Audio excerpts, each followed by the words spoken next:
In 2007 and again in 2011, billionaire Amazon CEO Jeff Bezos reportedly paid nothing in federal income taxes. In 2018, billionaire Tesla CEO Elon Musk reportedly did the same thing.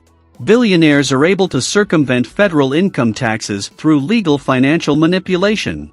That's according to confidential tax documents filed with the Internal Revenue Service obtained by ProPublica, which were revealed in a bombshell new report on some of the world's wealthiest people.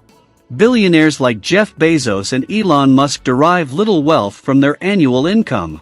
Instead, much of their net worth is tied to stock holdings. Bezos, for example, owns a 10.3% stake in Amazon that's valued at about $170 billion. The majority of Bezos' net worth, $170 billion, is tied to Amazon stock, which fluctuates regularly. At least $19 billion of Bezos' wealth is not tied to his stake in Amazon.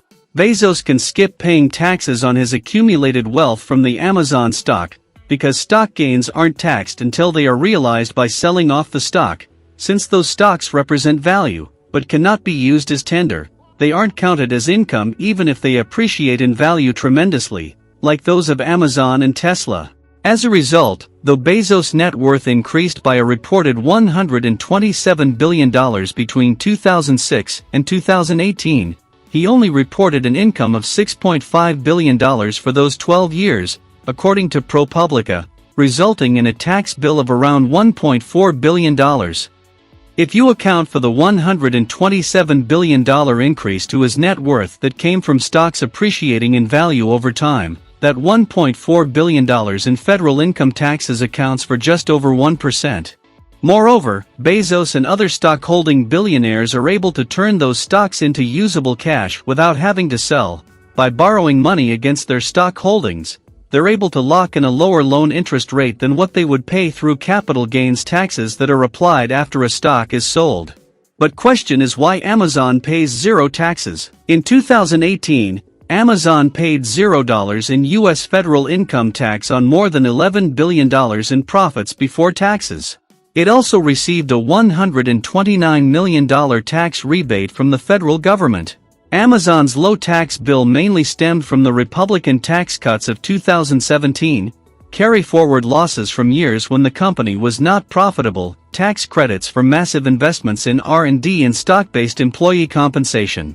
Jeff Bezos' company is not the only corporation getting money back from the federal government. For example, General Motors also reported a net federal income tax benefit in 2018. This also isn't exactly a brand new trend. In a statement to CNBC, an Amazon spokesperson said, "Amazon pays all the taxes we are required to pay in the U.S. and every country where we operate, including paying $2.6 billion in corporate tax and reporting $3.4 billion in tax expense over the last 3 years." The statement also mentioned Amazon's investment and job creation in the United States. Amazon had to pay federal income taxes for the first time since 2016.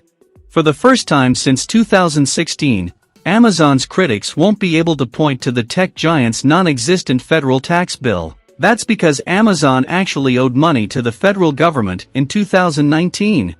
It is true that in the last 2 years, Amazon did not pay federal taxes. But before yelling partiality, it is worth understanding why. Instead, a good place to start is understanding economic incentives.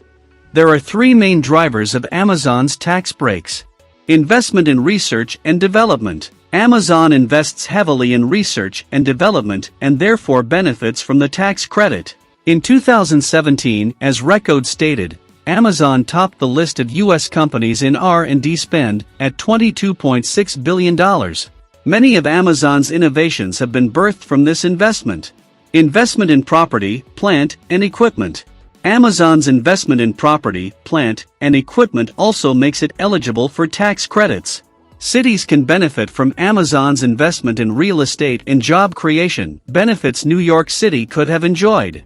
Amazon's PPE expenditure has steadily increased over the last 5 years. A move away from cash compensation to stock-based compensation for employees is the third driver of its tax breaks. Tax deductions increase as the stock increases. While this can certainly create adverse incentives, it is important to assess the benefits it creates relative to the cost. While such a tax policy can introduce misaligned management incentives, it also generates incentives for management to drive the best possible return for investors. Amazon largely pays no corporate tax precisely because it reinvests those profits into its operations.